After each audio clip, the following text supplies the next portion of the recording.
wabarakatuh. As believers, we believe that once we have gone into the graves, once we have stepped into that realm that's between this world and between the hereafter, Allah will then resurrect us to a place that's known as Al-Ard al-Mahshar, the gathering, the place of assembly. And it's a place that the Prophet Muhammad, peace be upon him, said is flat, and there's no sin on the ground, there's nothing on the ground or on the face of the earth except for the creation of Allah. And God would cause all of the creation to come to this one place where every creation would stand in His place. He would only be able to occupy the place that He is standing in, and He would be completely stripped of all titles, completely stripped of even all clothes. Now, I know that may sound a little strange. How would it be that a person would be stripped of their clothes?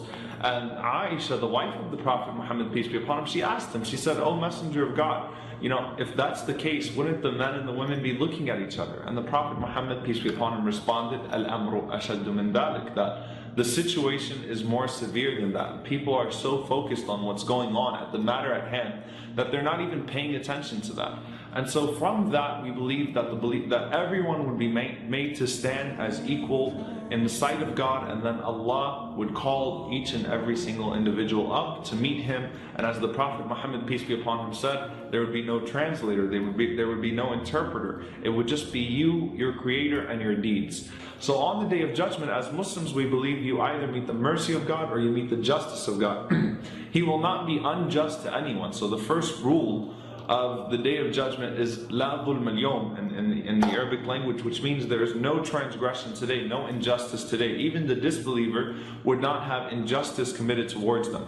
If a person, for example, was not exposed to any form of religion whatsoever, was not exposed to Islam, was not exposed to God, had no means of accessing the truth, then that person would be forgiven on the Day of Judgment. The Prophet Muhammad, peace be upon him, said that that person would stand in front of God and complain that the message never reached me, or I died as a child, or I was senile, or I wasn't mentally capable of accepting this message.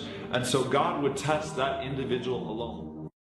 أمة الإسلام بشرى إننا نلمح فجرا في شباب قد أشادوا صحوة للدين كبرى.